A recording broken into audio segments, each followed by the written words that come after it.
This is a true crime podcast. It contains adult themes and content and may not be suitable for all listeners. Listener discretion is advised.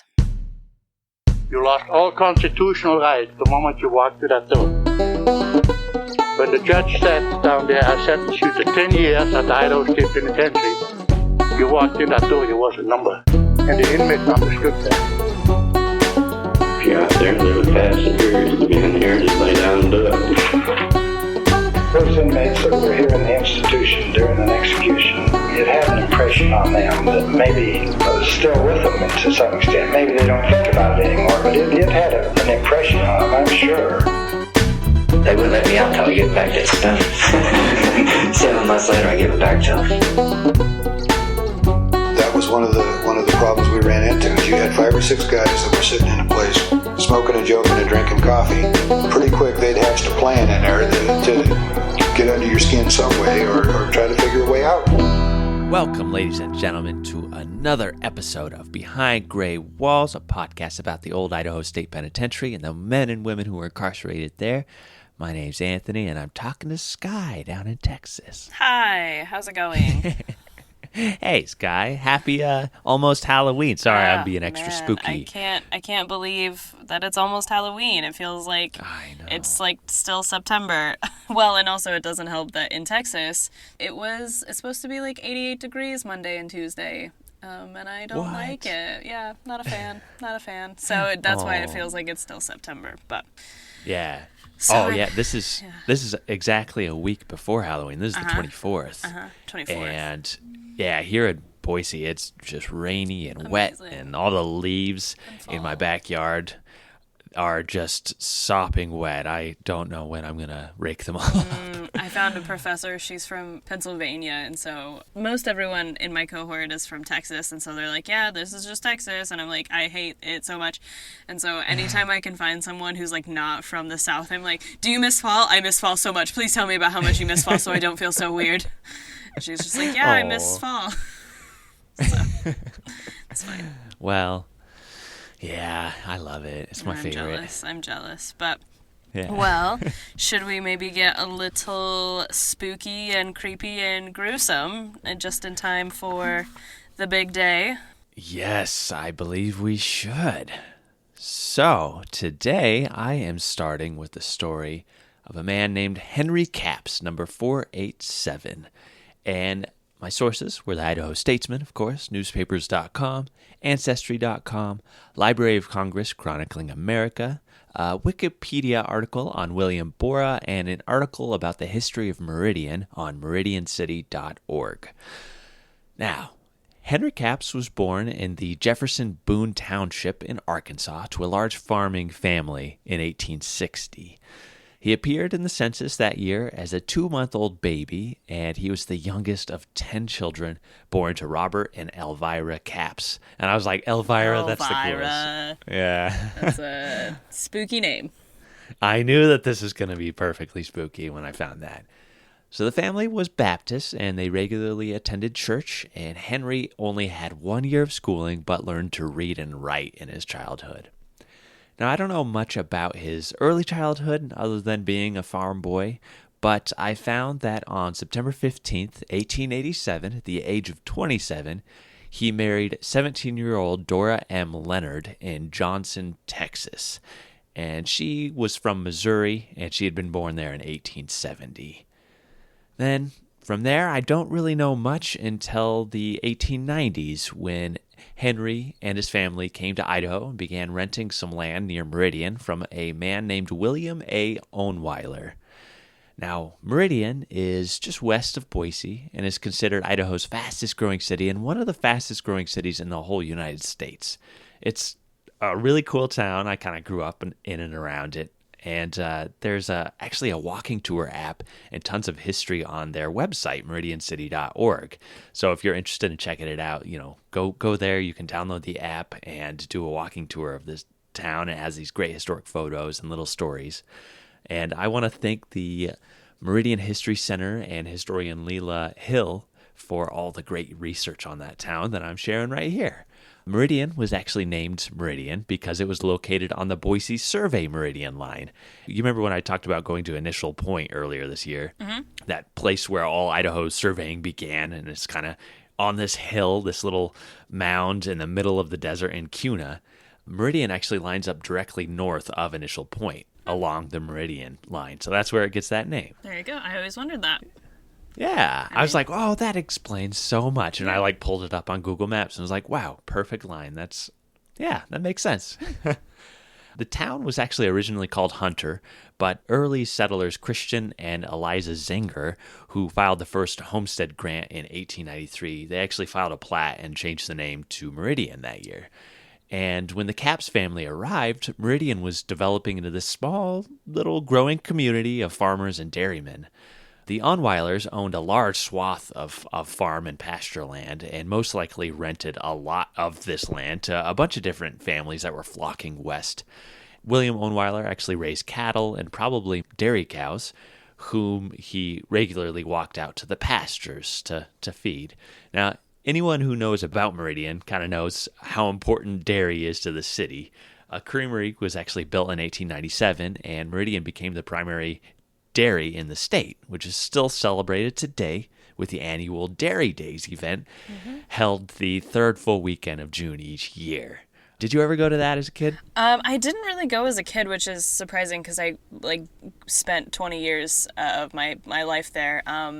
But I will tell you, there's a girl in my cohort. She's kind of young, and I think it's just a generation thing, but someone was making fun of this poor kid from New Hampshire because they were like, he still drinks milk, and I was like, is that weird? I still drink milk, and they're like, what? That's disgusting. And now I'm looking back oh, it's because I grew up in the dairy capital of the state, and I just didn't realize it. We used to get the door stop deliveries from I think it was Reed's Dairy, so I definitely participated in the dairy culture of Meridian, as it were. Right. Yeah, I still drink milk every once in a while, and put it in my tea every morning, so. They were I guess if you put it in cereal, but just to drink it, and I was I don't know, I guess I just always did it, so it never bothered me. I don't understand. Right. They always told me it's good for you. Yeah, growing up, I would have a big glass of milk next to my bowl of cereal. Totally. I drink my body weight in milk every week. Yeah, seriously, I think the amount of things that I have milk is weirdly good with mac and cheese, and it's good with there's so many things that it's good. I just was I feel it's a younger thing to be we don't drink cow's milk, that's disgusting, and I was just okay, well, it makes sense though, I guess, now that you're giving me this information about my hometown. Yeah.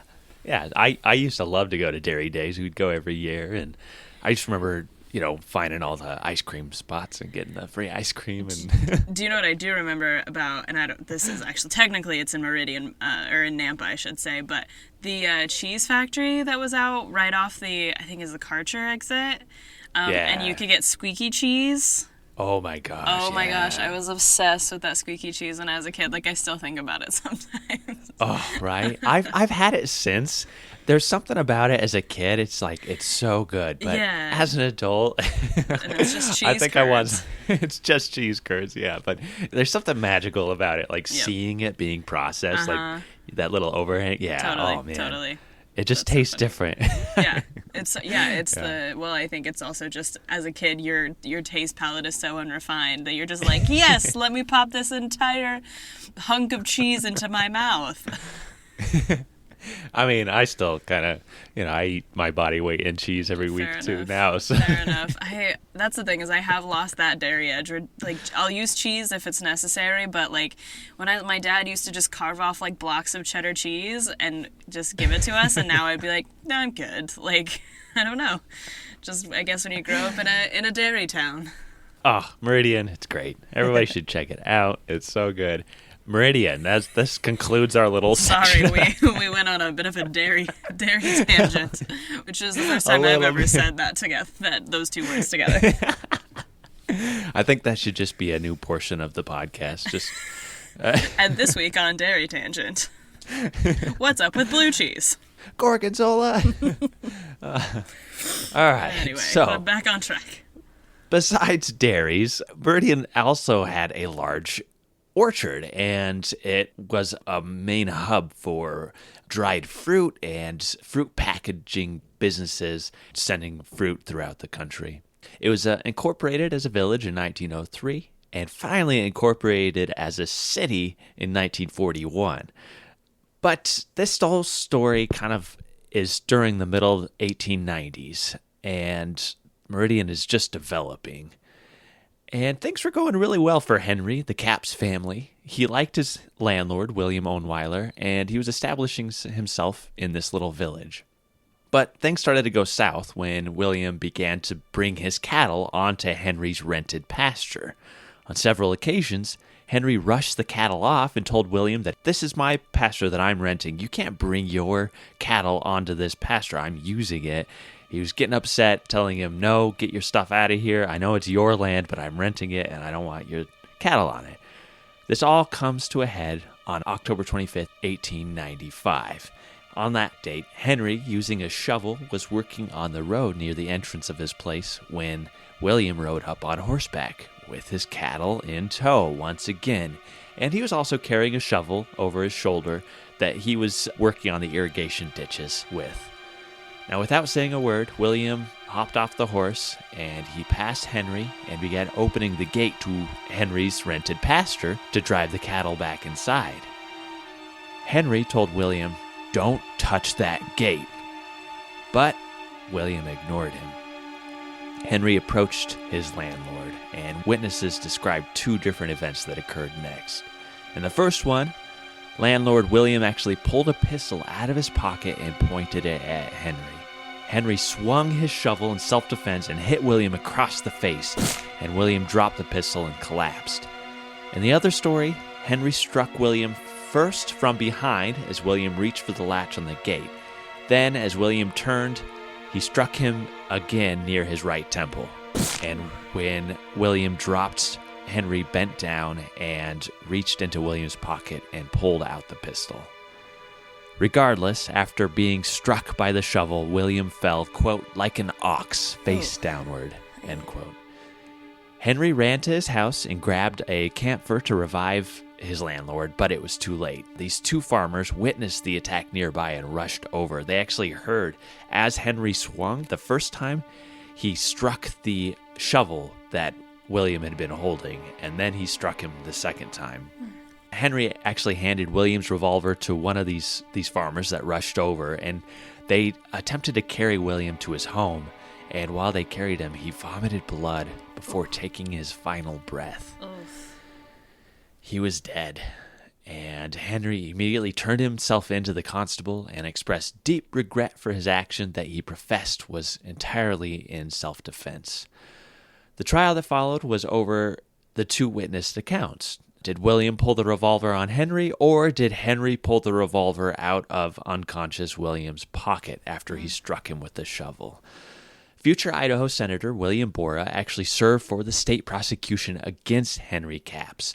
William was 30 years old at the time. He had been born in June 29th, 1865. He studied law at the University of Kansas starting in 1885, and he passed the bar in 1887. And in 1889, he became the city attorney in Lyons, Kansas, but soon after decided he wanted to head west. In October 1890, he boarded a train and began heading west, stopping in Boise, Idaho, and his biographer Marion McKenna said that Boise, Idaho was, quote, as far as his pocketbook would take him, end quote. And Idaho had become part of the Union in July of 1890 that year, so William Borah was ready to develop himself along the newly developing state. And by 1895, he was well established in the capital city, serving as the chair of the Republican State Central Committee. He was a well-known lawyer, and he was the husband of Idaho's third governor, William J. McConnell's daughter. So he is a pretty well-connected individual at this point in 1895. Now, a doctor had testified that William Ownweiler's skull wasn't fractured because the blow was with the flat end of the shovel on his temple, and death occurred due to a concussion. With that documented, William Ownweiler was buried at the Meridian Cemetery, and he actually has a pretty interesting gravestone, so I consulted our cemetery specialist and volunteer David Hobben to see if he could explain the symbolism of William Owenweiler's gravestone. And David said that his stone was a vaulted obelisk, and the top of it is designed to look like a vaulted ceiling in a church. And above his name and the date of his death is a little etching of wheat with a sickle or a scythe cutting off the base of the wheat. And David said this was usually used to indicate a full life, someone reaching maturity. It was called the divine harvest, and God was harvesting the deceased soul. But William was only 46 at the time of his death, and David said this symbol is usually meant for people aged 70 or older. Below the plaque, there is a series of oak leaves, and David explained that oak trees represent strength and power achieved with patience and faith, and symbolize longevity and endurance. And he said that many military leaders have oak leaves on their monuments. So I just want to thank David for that kind of little description of William Owenweiler's obelisk gravestone, which is in Meridian. So he's buried just a few days after this death, and William Borah, he wasn't convinced with the original findings of the doctor's testimony. So 4 days after William died, and he was buried, on October 29th, William's body was exhumed. On Halloween, on October 31st, 1895, the Idaho Statesman published the story, quote, "Dead man beheaded. Owenweiler's skull in Dr. Collister's possession will be brought to court. Speculation as to the object of procuring the gruesome exhibit," end quote. They dig up this body that's been buried for about 4 days. They decapitate the head, and they bring this into the crowded courtroom for a preliminary hearing as the state's exhibit. Just the skull, right? Like they didn't bring in his full Yeah, head. just the skull. Okay. Yeah. And it was pretty controversial that they would Yeah. exhume and decapitate a victim like this. Did he not have any family? He did, yeah. And they didn't consult them. They said, "We just need this, thanks." Pretty much, yeah. Ugh. And so the prosecution showed the judge and jury that, quote, "The skull is cracked as though the unfortunate man had been hit with a sledgehammer. It is crushed almost like an eggshell," end quote. So Henry sat in jail without bail until February, and he pled not guilty, and the trial finally began. And the newspaper noted his pale appearance after spending several months in a jail instead of, tending to his field. And the state brought the skull back into the courtroom as evidence, which the defense again objected to. Quote, "The ghastly thing was paraded before the jurors to give them an idea of the force of the blow," end quote. And the courtroom was actually packed with local citizens during this trial, so they also saw this skull. The trial lasted several days, and many witnesses took to the stand, and the jury ended up deliberating for 6 tense hours. They finally came to the verdict of manslaughter. The judge sentenced Henry Capps to 3 years in the Idaho State Penitentiary for manslaughter on March 30th, 1896. And he came in as Henry Capps, number 487. He was received March 30th, 1896 from Ada County. Crime, manslaughter, sentence 3 years. Age, he's 35 years old at the time. Occupation, farmer. He's 5 feet, 8 1/4 inches tall. Complexion, light. Weight, 182 pounds. He had sandy hair, blue eyes. He was married with 2 children. His father was living, but his mother passed away when he was 23. He left home at the age of 22. He was raised in the Baptist church and was still a member of that church. He had 1 year of schooling, could read and write. He drank moderately. He had no previous incarceration or trouble. His nearest relative was his wife, Donna Capps, in Meridian. His teeth were in good condition. He wore a mustache and size 8 shoes. And I started to look because this initial preliminary trial happened right there, right around Halloween, November 1st. And so I decided to look up, I wonder if Halloween was celebrated back in 1895. And I found several examples. For example, this is from Rath Drummond up in North Idaho, the Silver Blade newspaper on November 2nd, 1895. And it says, quote, "Thursday evening was Halloween, and the kids of Rathdrum were out in full force raising merry hell with vehicles, gates, and outbuildings. And yesterday morning the town appeared as if visited by a cyclone. The kids had lots of fun. And as no one has made any kick, we presume what they did was all right. Halloween was observed at Post Falls, and as one of the results, no school was held there yesterday. Some mischievous boys, of course, of course there are no girls in it, changed all the books, disabled the bell, and put things generally about the schoolhouse into such shape that the teachers found it impossible to hold school the day following, end quote. I just thought that was really fun. One of my favorite old movies called Meet Me at St. Louis, there's actually, it takes place in 1904, and there's actually a Halloween scene, and it looks actually like a wild time for kids that, like, they basically created, like, a bonfire in the middle of the street as children. Seemed to be no adult supervision whatsoever. And then the thing that they would do, the, like, trick-or-treat... And it wasn't even a trick or treat. It was so like they would give the kids like little bags of flour, and then they would like go to the door and throw flour in like the homeowners' faces, and then like run off.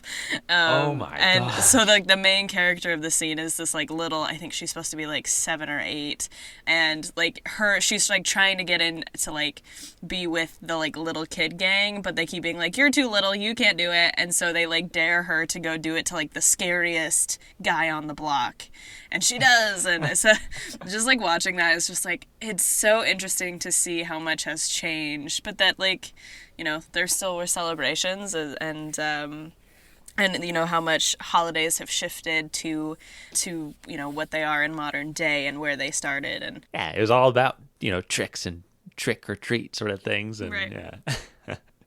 So Henry was serving time alongside George Hamilton, who designed and constructed the prison dining hall, and he would have probably watched it being constructed and may have even helped with some of the manual labor involved in that construction. There were about 15 to 20 men cutting stone, and the warden, Charles Van Dorn, also noted that the prison orchards were rapidly growing and, quote, sheltered from the cold winds and frosts of early spring, and in all seasons will furnish an ample supply of fruit for the prison, end quote. With that, the warden was actually requesting some appropriation for small drying and canning departments for this fruit to provide future prisoners work. And, you know, with Henry's connection to Meridian and those orchards, he may have been involved in some of that as well. But overall, his file is pretty bare on any details about his incarceration. And, you know, between his start, March 30th, 1896, he did apply for parole and was released on January 11th, 1898, so just under 2 years, and he was given a conditional pardon. He's required to leave the state of Idaho and never return. So, on January 11th, 1898, he joined his family, and they returned to Arkansas and took over his father's farm. In 1900, Henry and Dora, as well as their 2 sons and daughter, were living with his father back at the farm in Arkansas. And from there, I only know a couple more little bits about Henry's life. He divorced Dora and remarried a woman named Minnie Farley on August 25th, 1906 in Elm Springs, Arkansas. And they seem to have divorced because in 1908, he married another woman named Arizona Plumley. And they appeared together in the 1930 census in Texas. And Arizona passed away in 1931, and Henry remained a widower for the rest of his days.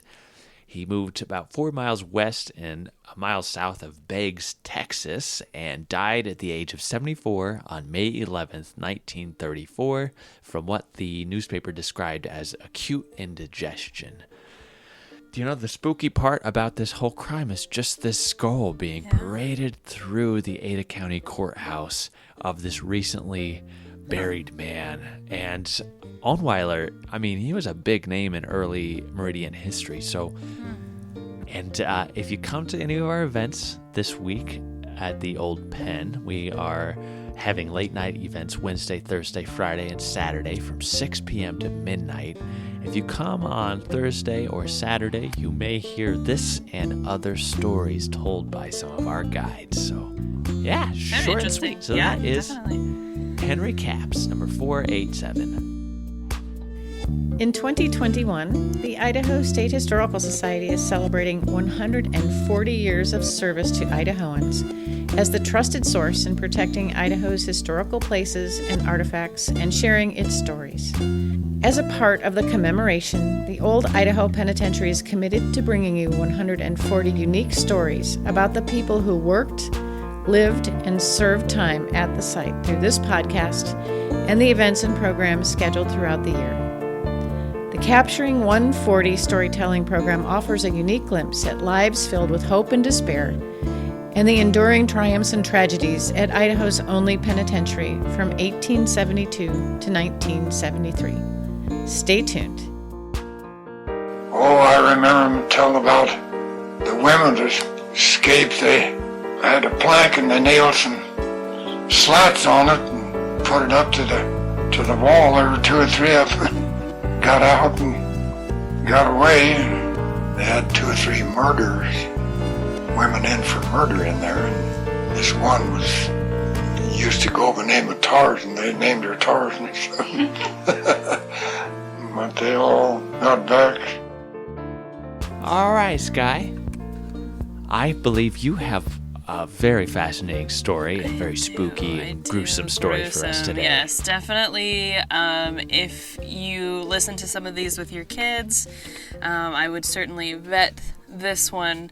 This one is definitely less along the lines of like spooky Halloween and more along the lines of like Halloween Kills and like Scream and all those like scary slasher movies that are coming out recently. Yeah, that is not my bag, but here is a little bit for people whose bag gruesome Halloween is. So I am talking about number 7282, Verna Keller.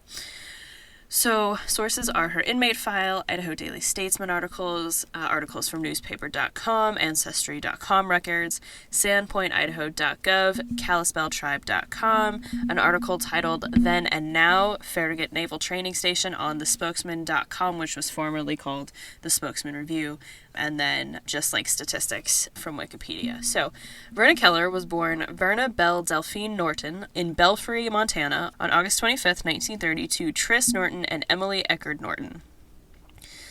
She was the 4th of 8 kids. She had an older brother, Tris Jr., older sisters Helen and Wilma, younger sisters Darlene and Edwina, and then younger brothers Robert and Donald. And just something to sort of keep in mind is that some described Verna as she grew up as having a, quote, temperamental disposition, end quote. She described her childhood as pretty hard. Her father worked in the Forest Service for many years, and so he was often away at work. And Verna said that her mother, quote, seemed to find the kids in the way most of the time, end quote. And she was always telling the kids to go outside and play and stay out of her way. And Verna said that her mother never physically hurt her, but often yelled and threatened to do so.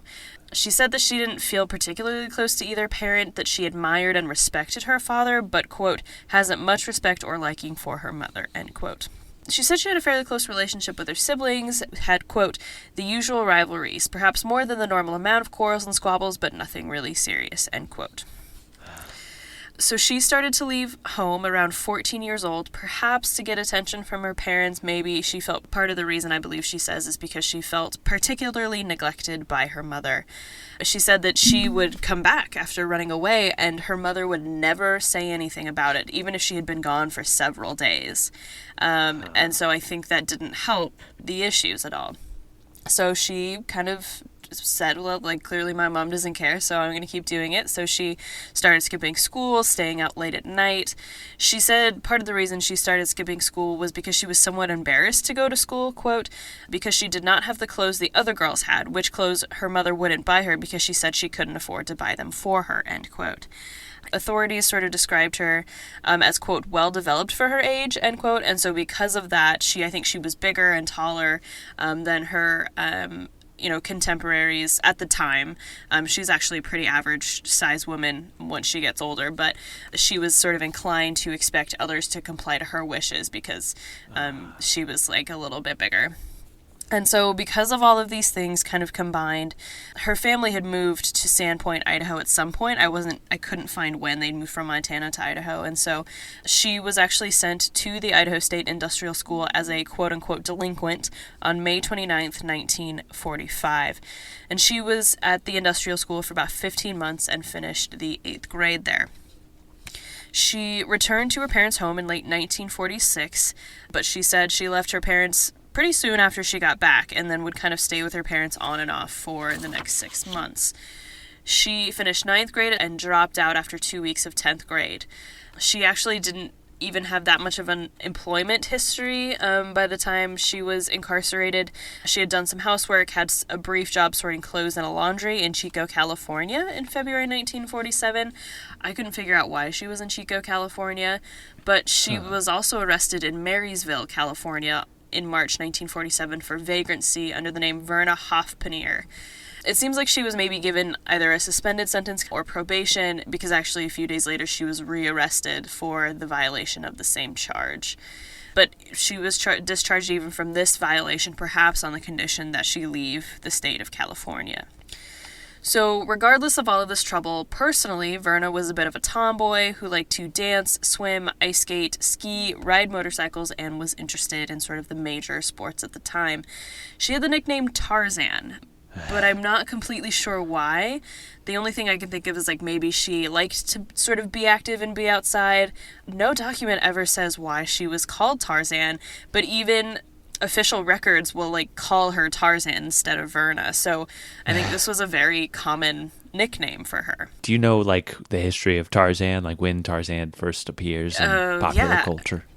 This feels like a comps question because I have actually been reading about this. So Edgar Rice Burroughs is the author of Tarzan, and he came into existence in, I believe, the late 1890s, may have even been early 1900s, but I know he was incredibly popular through like the 19-teens. I think 1912 was like a peak year for Tarzan, and one of the books I'm reading actually for my exams list is about how Tarzan was part of sort of, one author places him in sort of a triad of public figures who were helping redefine American masculinity at the time.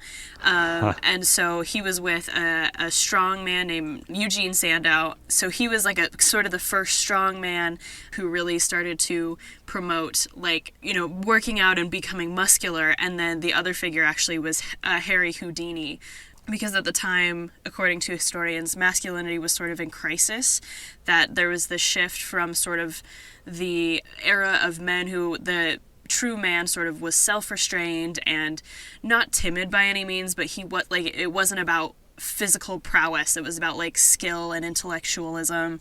And so Tarzan and Eugene Sandow and Harry Houdini all contributed to sort of the idea of the strong civilized man overcoming the primitive man, and that's especially where Tarzan comes in. Is that he was, because he was a human living in the jungle, he was the king of the jungle, had mastery over all of these animals who had, you know, literally adapted to live in the jungle to their own success. And so that he, you know, represented the sort of civilizing force always overcoming the jungle and nature. And so he was very popular long before this, but he's always remained, you know, in I think the popular culture lexicon, and then of course, you know, made a resurgence with, I would argue, the Disney movie in the late 90s. Mm-hmm. So anyway, that was a very long explanation about who Tarzan was, and which is why I think it probably is in reference to her being a little bit more of a tomboy and active and totally kind of masculine, confrontational, and which is interesting because like if you take a look at her mugshot, which we'll post on our social medias, she still looked very feminine, and you know, it wasn't, I don't know, it's kind of interesting. So she must have just been enough into sports and activities that it seemed out of the ordinary in the late 1940s. So Tarzan was a tomboy. Boy, she was rough. How did she get that name? Do you know? Tarzan, because she was burly and fought, and they had a clan up there. She was the queen, and I guess somebody else was the king. But they did go to Spokane. They were over in Spokane, but they were around there. Then this McIntyre, who wouldn't look like it now, but he was a high monkey monk in this organization they had, and I don't know whether he was the king at this time or not. But anyway, there was a girl in there. I think they were pretty loose with their sex activity and so forth. They didn't smoke marijuana. They didn't have marijuana. I suppose they drank. I don't know what they were doing. Maybe, I don't even remember that there was any pills connected with it. But they were a gang of, I suppose there was maybe as many as 12, 15, and maybe more, I don't know. But they had this gang, and Tarzan was the queen. She was the head gal in it. And I think later, I don't think at first, but later, I think McIntyre was the king. But one of the girls... The Tarzan name was her nickname before she came to the band. Helen, yeah. Oh, okay. Helen Keller. Her name's Keller. I'm sure. Sounds right. She admitted that she did drink and began drinking excessively in the beginning of 1947, but she said, quote, she always had full control over her drinking and she never felt drink was a real problem before, end quote. So Verna then claims that she married a man named Berkeley M. Keller, who was 28, double her age, in Thompson Falls, Montana. And Berkeley actually went by the name Buck. And they married in August 1944 when she was just 14 years old. And she claimed that they got married before she was sent to the industrial school. She said that they immediately had one daughter named Pamela who they gave up for adoption. You know, the question is, why would they give it up for adoption if they were legally married? I couldn't find record of this adoption or this birth, but obviously I don't want to say it didn't happen. Some kind of question marks there. She also said that she and Buck lived on and off together for about 3 months before the marriage was annulled in October 1944, and said of it, quote, she maintains that his chief fault was stealing money and various articles, end quote. Oh. Now, they did officially marry, or you could even say they remarried, on May 24th, 1947, again in Thompson Falls, Montana. Now, surprisingly, she says things didn't get any better between them. And so they separated in July 1947 after 2 months back together. And in her file, it says, quote, she says they were not congenial in their interests, that he didn't like to dance, was not interested in sports, and she was very much interested in those recreational outlets, end quote. And supposedly he was also still stealing money. He had been arrested for it twice, and so she quote, grew tired of him, end quote. There was another hiccup in her family life. In August 1947, her parents separated and then divorced. The only reports of the separation and divorce that I could find come from Verna herself, and she didn't really get along with her mom, so sort of take what comes next with a grain of salt. So supposedly, the two parents separated because Emily, her mother, quote, broke up a home in Sandpoint, married the man, and left for Wenatchee, Washington, end quote. Jeez. And, according to Verna, before leaving with the married man, her mother had also had affairs with high school boys. Which I very much hope is a big lie that Verna made up. Wow. Because I don't like that. And again, I couldn't find any newspaper articles that stated anything about the separation or divorce, or obviously anything with these, supposedly anything that may have happened with these high school boys. So, I mean, things are not going super great in 1947 for her. So, soon after Verna separated from her husband, probably around the same time her parents separated, she met a man named Roscoe Clark Hartley, who was 8 years her senior, and they soon began living together. And she asserted that in the Sandpoint community, they were known as man and wife, that everyone in the community thought that they were married. He said it was just a, quote, shack-up, a convenience for having sexual relations, end quote.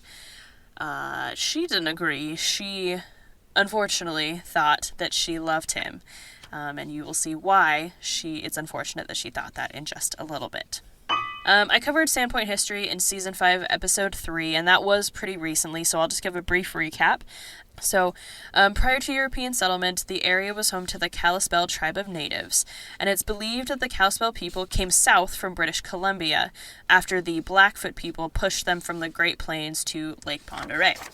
Now, there are two bands of Kalispel. There's the Upper Kalispel, who are also known as the Pend Oreille, and the Lower Kalispel.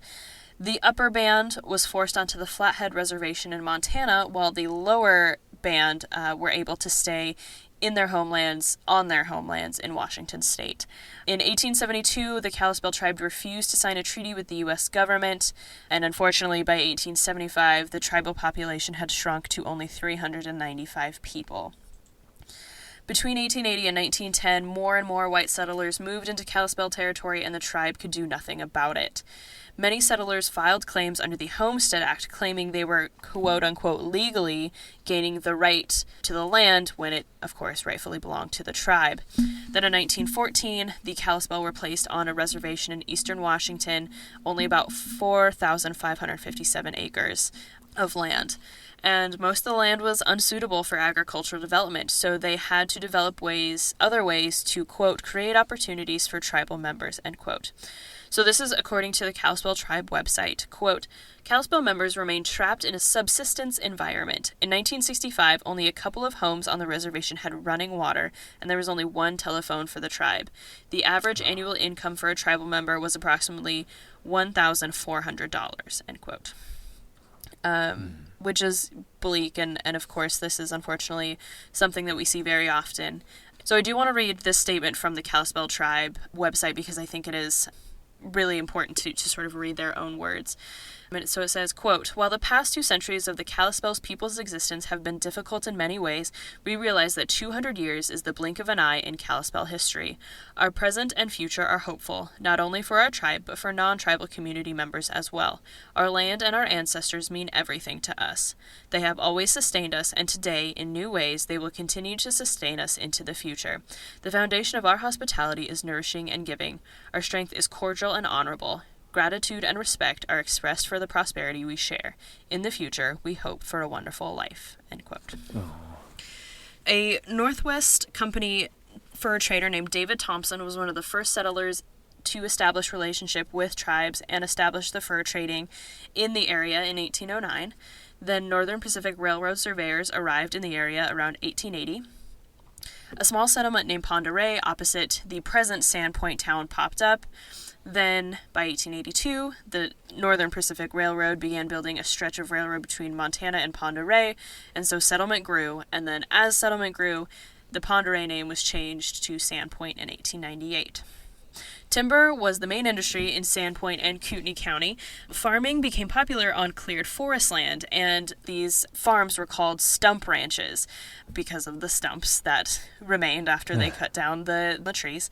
And these stump ranches primarily grew hay because of the short growing season in northern Idaho, which made it difficult to grow other crops. And hay was, equally important because it was used to feed the horses that lumber companies used to harvest and process wood. The village of Sandpoint was incorporated on February 7th, 1901, and became the city of Sandpoint in 1907. Then a month later, Sandpoint, which had previously been part of Kootenai County, became part of Bonner County. Then, just after the attack on Pearl Harbor on December 7th, 1941, U.S. military planners chose 4,000 acres in northern Idaho for a new Navy training center. And the area was chosen because it was believed to be far enough away from the coast to be safe from another Pearl Harbor-style attack. And so, in April 1942, construction began on the Farragut Naval Training Station. More than 22,000 workers worked 7 days a week, and the base was completed in September 1942, so it was about 5 months that they spent building this station. And it opened with 30,000 recruits in training. This was actually the second largest naval training base in the country, behind Naval Station Great Lakes in Illinois. The facility eventually included 6 individual camps with approximately 5,000 men each. Each camp had more than 20 barracks buildings, and each building housed 250 men. It also included the mess hall, medical dispensaries, and recreational facilities. The base was decommissioned in June 1946, having trained 293,000 recruits, and it was only open for about 30 months. It was briefly used as the Farragut College and Technical Institute through 1948, and the federal government passed land to the Idaho Department of Fish and Game in 1950. The area became a state park in 1966, And there is still one military feature of the state park. It's actually in the confinement facility of the old naval training station, and the displays include boot camp, naval, and war memorabilia, as well as historic prison cells, which we know a thing or two about. Just a little, yeah. So, Verna, living in Sandpoint and in the area, would have witnessed the building and operation of the training station, but by 1947, when she's there, it would have transitioned into the college and technical institute. And so, back to Verna. So, it is actually October 29th, 1947. So, this is actually taking place around Halloween, which I had forgotten, so perfect. Yeah, both of them. I know. That's crazy. Funny. So Verna and Roscoe were arrested in Sandpoint for lewd cohabitation, essentially for living together without being married, for it being, quote-unquote, a shack-up. And so together they were sentenced to 90 days in the Bonner County Jail. Now, while being held in jail, no one specifically said she confessed to this while in jail, but I don't know when else she would have confessed to this. So it would have been about being kept in jail early November. Verna admitted to knowing the circumstances behind the death of a local girl named Juanita Plaster, and she knew those circumstances because she had killed her herself. According to a Post-Register article from Idaho Falls, Verna, quote, signed a written statement that she was responsible for the death of Juanita Levon Plaster, 16, whose beaten body was found in an alley here October 10th, end quote. A month prior, so when this crime first happened, newspaper articles appeared in the Idaho Daily Statesman and Post-Register stating that the perpetrator behind Juanita's death was still a mystery. This is from the Post-Register on October 16th, 1947, quote, questioning of dozens of witnesses has failed to trace Juanita's movements beyond 6 p.m. Friday night. Her body was found Saturday afternoon, but doctors fixed her time of death as in the early morning hours of Saturday, end quote. When her body was found, she was missing one shoe, which newspapers called a moccasin, but this was resolved a week later, and that's because a local woman named Mrs. Foss, quote, said she found the moccasin on her back porch and burned it, thinking a dog had dragged it there from the garbage container, end quote. Bonner County prosecuting attorney Robert E. McFarland, quote, said attempts to learn who had seen the victim on the night of her death were complicated by the fact that the girl was popular and went out with many youths, end quote. So, here are the pretty gruesome details of what happened to Juanita on the night of October 10th, 1947, according to what the newspapers reported that Verna had confessed to. So, I'm not sure how Juanita, Verna, and Roscoe all met each other, but at one point they were all together in the Sandpoint home of Verna and Roscoe for part of the night of October 10th. And it seems possible they had been friends for a while, because Verna actually had nicknames for both of them. Roscoe was named Sammy, and Juanita was called Bonnie. And at the end of the night, Verna asked if she could walk Juanita home, and Juanita agreed. And this is from newspapers. Quote, on the way, asked her to step into an alley because she wanted to talk to her, end quote. So at this point, Verna began viciously beating Juanita, beating her unconscious, then tore off most of her clothes and wrapped the girl's slacks around her neck. She then ripped apart some other clothing, and the Daily Statesman says that some of Juanita's undergarments, she ripped apart the clothing, and then actually stuffed them into Juanita's mouth and used them as a gag. And she did all of this and then returned home. Then, according to a second statement made by Roscoe, who originally denied having anything to do with the death, said he went to the alley and found Juanita still breathing, quote-unquote, although faintly, and that said that Juanita also had a pulse. So you would think that the average person would freak out and say, we need to call the police, she's still alive. But no. Right. He tears a piece of cloth off the slacks that had been around Juanita's neck and forced a second gag into her mouth. Oh, no. And so the prosecuting attorney McFarland asked Roscoe, quote, did you do this to put her out of her agony, end quote. Yes, Roscoe answered. And so I think once that was done together, Roscoe and Verna dragged the body further down into the alley, covered it up a little bit, and they left her for dead. And as we know, her body was found the next morning. Wow. That's brutal. That's horrible. It's horrible. So Verna admitted that she attacked Juanita, quote, because of the attentions she had paid to Hartley, end quote. McFarland said that Juanita's face, quote, bore about 50 deep bruises, punctured by cuts apparently made by a ring. A coroner's journey held that she died of suffocation, end quote.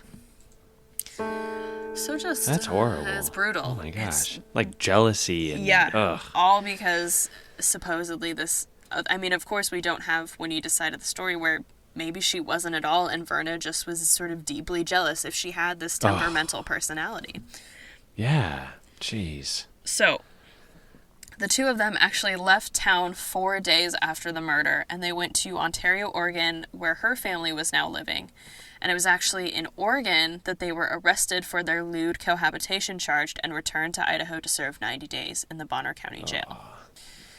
Prior to her charge, the Post-Register actually interviewed Verna, and this is the only statement that the newspapers published as being from her. And so she said, quote, "The sheriff let me talk to Roscoe after we had made our statements. He and I made our plans. We are going to stick it out together, and when we get out, we will go back together," end quote. Does that actually happen? Well, we'll find out. So, on November 18th, 1947, Verna and Roscoe were charged with murder in the first degree. They waived preliminary hearing and were held without bond. They pleaded not guilty, and so trial was scheduled for early January 1948. The Post-Register reported on November 23, 1947, that Juanita's parents, Marguerite and Orrin Plaster, were granted a divorce, with Marguerite charging extreme cruelty. So, as if the situation for this family couldn't get any harder or more difficult, it really, broke my heart to find that in the newspaper. Yeah. So on Monday, December 8th, about 3 weeks after they had pleaded not guilty to first degree, Verna and Roscoe changed their pleas from not guilty of first-degree murder to guilty of second-degree murder and waived the typical 48-hour delay between their guilty plea and sentencing. And so on that same day, District Judge Evie Botten sentenced both of them to life in prison at the Idaho State Penitentiary. And Warden Lou Clapp stated he would go up to Sandpoint the next week to bring them back to Boise to start their sentence. And so Verna and Roscoe entered the Idaho State Penitentiary on December 18th, 1947, to serve life sentences. This girl evidently had sex relations with, I think, McIntyre and Tarzan. She had jumped on her about being friendly with him before, and she found out about it, so they took her out and beat her up. I don't think they did anything but beat her up. They beat her to death, really, is what they did.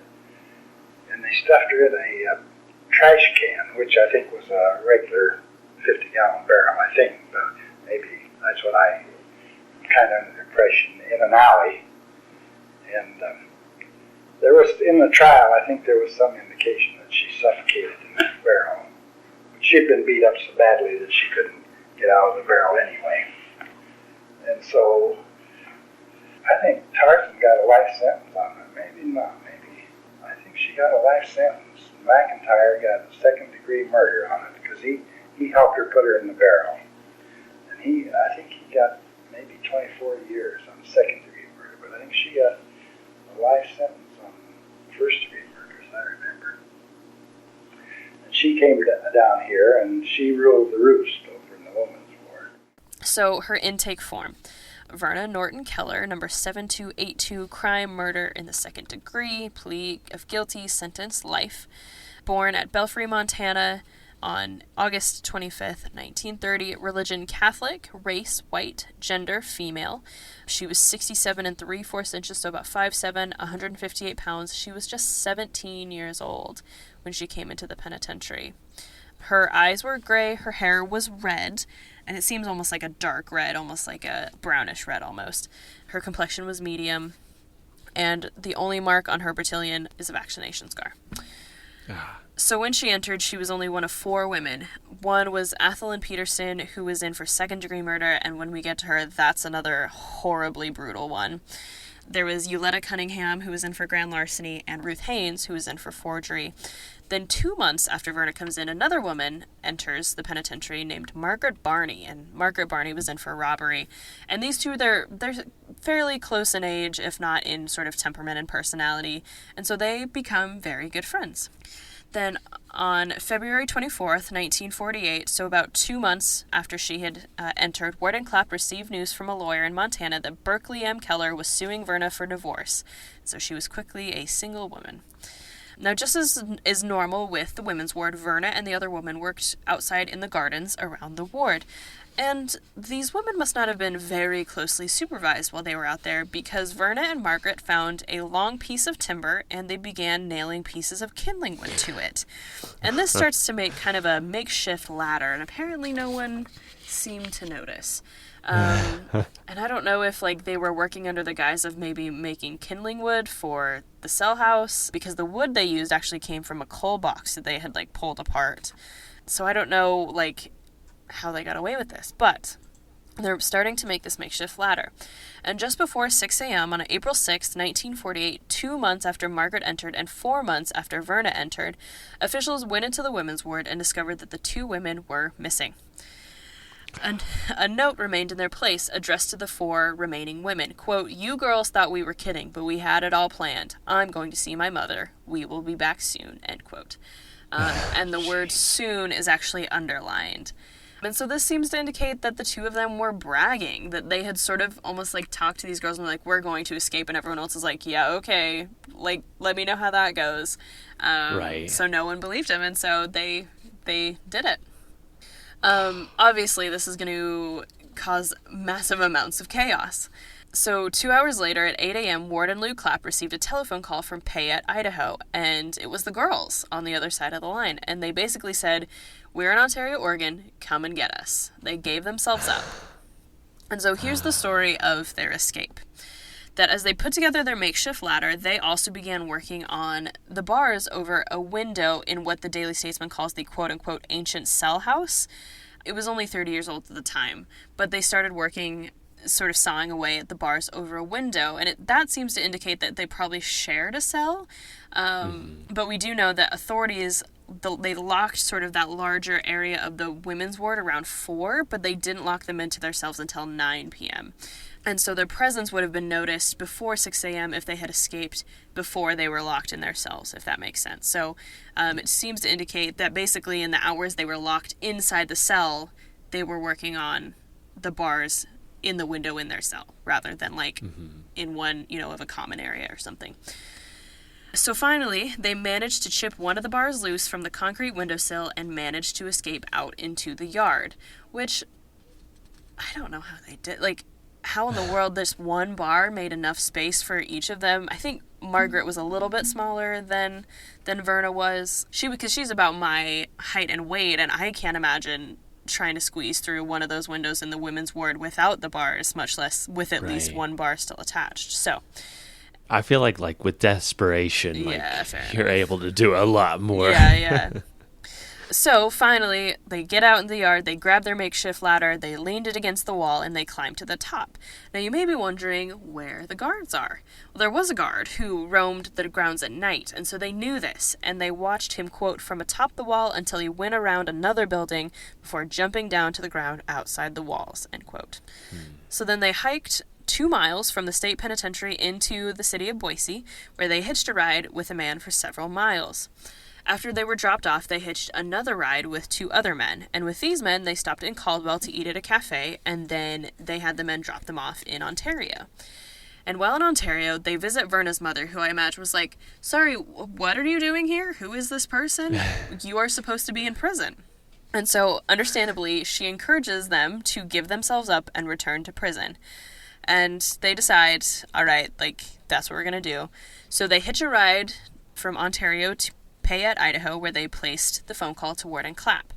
This is such a funny thing. They had no money, and so they actually had to reverse the charges of the call, meaning that Clapp had to pay for them calling him and saying that they had escaped and you got to come pick them up. So on the phone call, the 2 girls promised Clapp that if he, quote, "would not notify the police, we will be waiting for you at Ontario at Mrs. Norton's place," end quote. So they hitchhiked back to Payette while Clapp, quote, "gave his word to the women inmates and then sped by automobile to Ontario, where he found the escapees patiently awaiting him," end quote. Clapp quoted the girls as saying, quote, "We had been talking about escaping for a long time, and we did it just to show you that we could do it," end quote. And so he said that they seemed to find the whole escape as, quote, a lot of fun and a great prank, end quote. Wow. Yeah. And so overall, they were gone for less than 24 hours. He had them back in their cells by, I think, like that evening. And so maybe because of this, maybe because they turned themselves in so quickly, they actually didn't seem to receive any extra punishment for this escape. We have a photograph of them cutting down trees in the front of the women's ward. Do you remember anything about that or why that happened? I wish I could think of her name. I've been trying to think of it. I'll run into it. I haven't. But before I got here, and I would say it was in 52, because it hadn't been very long before I was here, but she and another gal climbed up a tree over there and escaped. She had a good sense of humor after. So when she first came, I guess she was tough as hell and belligerent. But she, by the time I got here, and maybe a little while before, she had a good sense of humor. And so they escaped. I can't remember how they got to Ontario, but they got to Ontario. And I think it was about 11 o'clock at night. They called Clapp up at his home. He's living in this house right here then.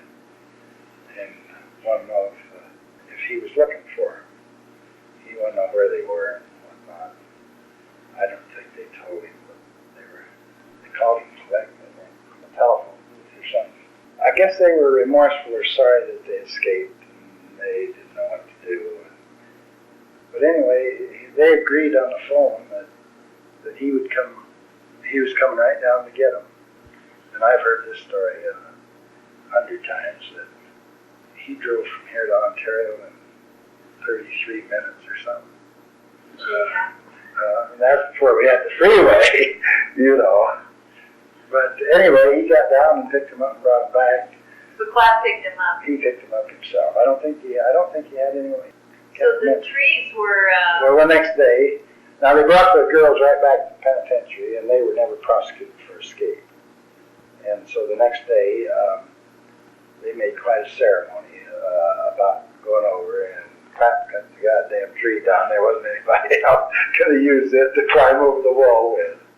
After this escape, though, Verna settles in for the long haul, realizing she's in for life, and so her attitude starts to change dramatically. She goes from essentially this 17-year-old kid into, a much more responsible young woman. And so she starts to participate in housekeeping and sort of general maintenance around the women's ward. The matron reported that Verna made a good institutional adjustment after returning from her escape. She said that Verna was, quote, willing to learn and is obedient, gets along well with the other girls, tries to do the best she can, has improved immensely, end quote. She also began attending Catholic religious services while she was in the women's ward, which is a little bit different because upon her intake, she said that she preferred the LDS church because her mother attended it, and her maternal aunt encouraged her to keep attending LDS services, but seemed to prefer, and actually, even though she attended Catholic services while she was in prison, she actually preferred the LDS faith even when she was released. It doesn't seem too much later in life that she sort of remained an active member of the LDS church, but she said that she did prefer that. She entered her first plea for clemency in 1951. This was denied. And she has a lot of documents in her file, but interestingly, very few of them document her time in prison. And there's actually not even documents in her file detailing her escape. I got all of those details from newspapers, and so there aren't many extra details I can give you about her time in prison. In January 1952, her mother actually wrote Warden Clapp, and this is really the only thing we find from her mother in her file. And this is the letter. Quote, Dear Mr. Clapp, I'm writing you a few lines in behalf of Verna. I understand she intends to come before the board again this month. I'm so in hopes she will be able to make some progress in her case this time. I hope she has proved she can be a good girl and will try her best to continue. I am very anxious for her to be free and here with me. I'm sure we can work out something together that would be to her advantage. I most certainly will do all in my power to help her in every way possible. Hoping to hear from you, Mr. Clapp, and let me know how she is doing, please. I'm very sorry I've not written to you on the matter sooner. Life hasn't been easy for me, so maybe you can understand my circumstances too. Yours very truly, Emily Norton, Verna's mother. End quote.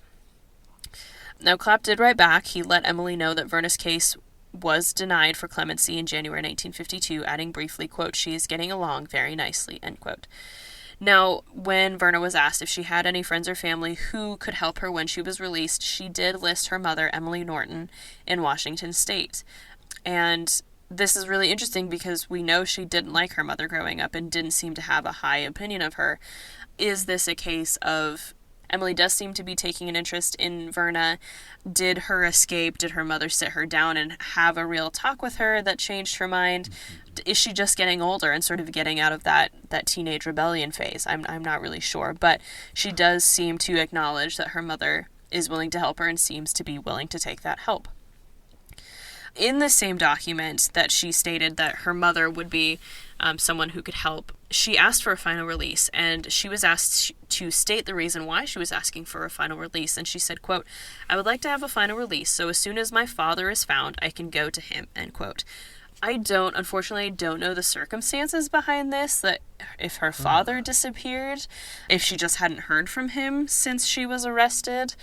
There was also no date on this document, and weirdly, that's a big problem with a lot of the documents in her file, is that they're missing dates. Like, I really had a hard time figuring out what document went where in terms of chronology. Right.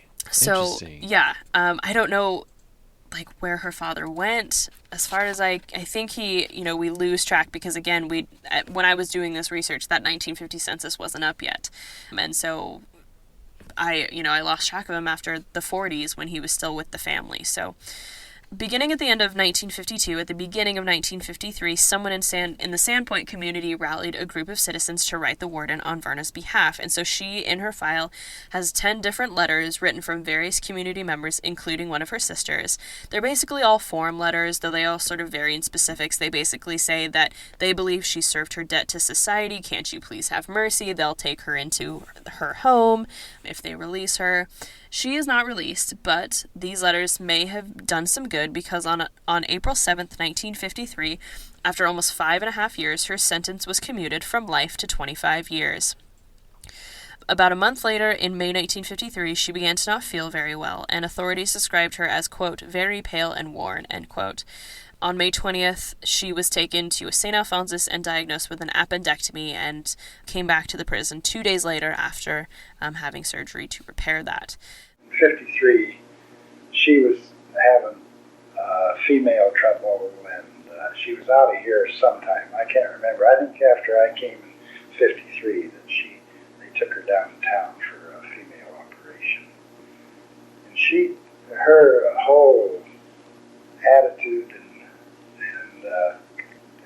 her appearance actually changed for the better, And then on January 6, 1955, her sentence was commuted again to 23 years. And with this commutation, she would be eligible for parole in August 1955.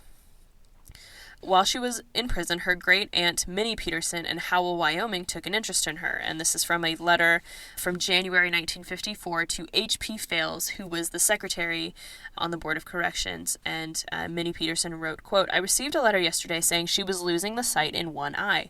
She's not mentioned it, but I would like to know all about it. Could a specialist help it? Perhaps her glasses do not fit correctly. I am quite worried and wish she would let me know. Did Mr. Maxwell get her started with shorthand and typing? If he has not, will you let me know what he needs to get her started? Would it do any good for her to go on the board soon? Please let me hear from you soon. Thanks again for all you have told me." And so then this is the reply from Fales. He says, quote, "I had a visit with Verna Sunday. She informed me that her eyes are not giving her any trouble and that she is feeling fine. We are sorry to report that due to our overcrowded condition in the women's ward, they are unable to do any studying along the line Verna has in mind. We are hoping to overcome the situation. However, it may be some time yet before we are able to do so. As to your question of Verna coming before a board of pardon soon, my personal opinion is that it would not be beneficial for her. I have discussed this matter with Verna, and she stated she did not desire to do so for some time. Of course, Verna would like to be released as soon as possible, but seems to be in very good spirits at this time. She seems willing to abide until her time of her parole." End quote. So, it was eventually decided that given her good behavior and a permissible parole plan, she would be given indefinite parole on August 18th, 1955. So, according to her parole plan, she desired to go to the home of her great-aunt Minnie Peterson in Wyoming, who, again, offered her help to Verna several times during her incarceration. And she anticipated staying home and keeping house and taking care of her 11-year-old cousin, who was apparently bedridden with rheumatic fever. And that was one of the things that Minnie Peterson wrote, was that actually her husband was suffering from something as well, and so she essentially needed help to take care of these two very ill people. This was considered a good plan, and so she was released on parole on August 18th, 1955. She served 7 years, 8 months on an original life sentence, which was then commuted to 23 years. This is the 6th longest sentence of any woman served in the women's ward. And during the height of population within that tiny little area. Wow. Oh, interesting. Yeah. There's only one woman who is kind of in for longer around the same time. The other ones are Lida, Mary Crumroy, Josie. So these are all much earlier than her. So interesting that she was kept, so much later, for so much longer. Because that's, by then, I feel like you would have known that, maybe women are capable of sort of these deeper, darker crimes. Yeah, that level of brutality is pretty intense. Right, yeah. About 2 weeks after leaving, Verna received a letter from Warden Clapp, and he says, quote, "It has been brought to our attention that Jean Weiss has attempted to contact you through correspondence and other methods since your release." And Jean Weiss, she was number 8956. She was in for involuntary manslaughter. He says, "As you recall, you were warned before leaving that any contact with Jean would mean a violation of your parole. We are enclosing a copy of the letter which is being forwarded to Jean Weiss. This is the last warning to her," end quote. Huh. So he's sending her a warning. If you keep doing this, this is a violation of your parole. So if I were you, I'd knock it off. Jeez. I don't have any other material detailing the correspondence between Verna and Jean. They probably were good friends. She was in there for quite a while. So in a letter from November 30th, 1955, from Clapp to a man named Bradford D. Jones from Flushing, New York, they don't have Jones's letter in her file, Clapp stated that since being released, Verna received permission from the parole board to get married. And so on October 18th, 1955, just 2 months after her release, Verna married Warren Hazen Peck in Salt Lake City, Utah. Now, Peck, according to the newspaper articles I found, he had a bit of a criminal past himself, including burglary in 1946, destruction of property in 1948, and assault in 1949, though the charges were dropped. It is interesting that she would be allowed to marry him given the parole rules as to not to get involved with quote-unquote evil associates, because, she was writing, she got in trouble for writing Jean, who was actually, and they were just writing, not actually getting married and spending time together. So, kind of interesting that she was allowed to marry him of all people, but they did get married. Peck seemed to suffer from problems with alcohol. He was actually arrested in September 1956 for drunken driving. And at some point, the two of them divorced, but I couldn't find when or if his arrest in 56 had any role to play in it. I'm just not totally sure. By the early 1960s, Verna moved back to California and married a man named Ruben Felix Arbayo. Together they had one daughter, Tamara, and they moved to Santa Maria, California, where they would live for the rest of their lives. And eventually the couple had 4 grandsons. So she went on to live a pretty, successful, normal life, except for one exception. This is from an article from the Santa Maria Times from April 11th, 1983. Quote, "Shoplifters were busy this weekend in Santa Maria, according to police. Verna Bell Arbayo, 51, of Santa Maria, was shopping at William Bros Market on Sunday afternoon when store employees allegedly observed her placing a bottle of rum in her purse. She did not pay for the rum at the checkout counter," said police. Arbayo was stopped outside of the store by the assistant manager, and the rum and a steak was found in her purse. She was cited and released, end quote. So yeah, I don't know the circumstances behind that, but luckily that was the only thing I found about any sort of, breaking of any laws. And she lived a pretty quiet life after this. I didn't find any other news of her until her death on July 3rd, 2002 in Santa Maria. She was 71 years old and was cremated. Now, I think she and Ruben had a really good relationship because when he died in 2007, so 5 years after her death, his obituary worked as sort of a joint obituary for both him and Verna. And so this gives us a really lovely picture of her in her later years. And so I'll leave you with this quote from this obituary. Quote, "They both enjoyed life, singing and helping their grandchildren. They were wonderful, loving, dedicated, and talented grandparents and great-grandparents. They always enjoyed spending time with their grandkids. They will both be missed very much by their grandchildren, whom they loved and cherished." End quote. And so that is the story, both gruesome, and then I think we see a bit of a redemption arc there of number 7282, Verna Keller, also called Tarzan. I know a little bit about Verna. I knew about her crime and stuff, but man, that really filled in the gaps. And I'm glad it turned out more redemptive, because that crime is just so haunting to me. To be like kind of beaten and gagged to death is brutal. That is really brutal, really horrible. Yeah. Wow. So, all right. Well, great work, Skye. Happy Halloween, everyone. Yeah, happy Halloween. Thank you all for listening today. I hope everyone has a safe and happy Halloween. Enjoy fall if you aren't living in the South.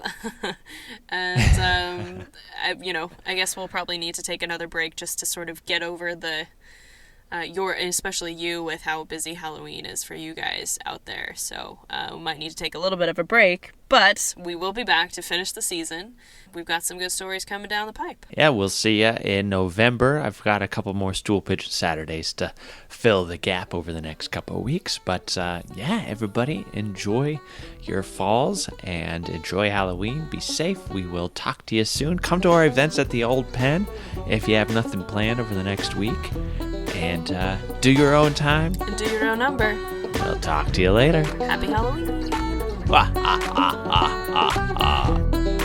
If you enjoyed Behind Gray Walls, please rate, review, and subscribe on your favorite podcast app so you never miss an episode. Not only do we get to hear your feedback about the show, but it helps others find us as well. If you're interested in finding out more about the podcast and to see mugshots of the inmates featured in today's episode, follow our Facebook group at Behind Gray Walls Podcast. And we have a podcast Instagram as well. You can find us on Instagram at Behind Gray Walls Pod.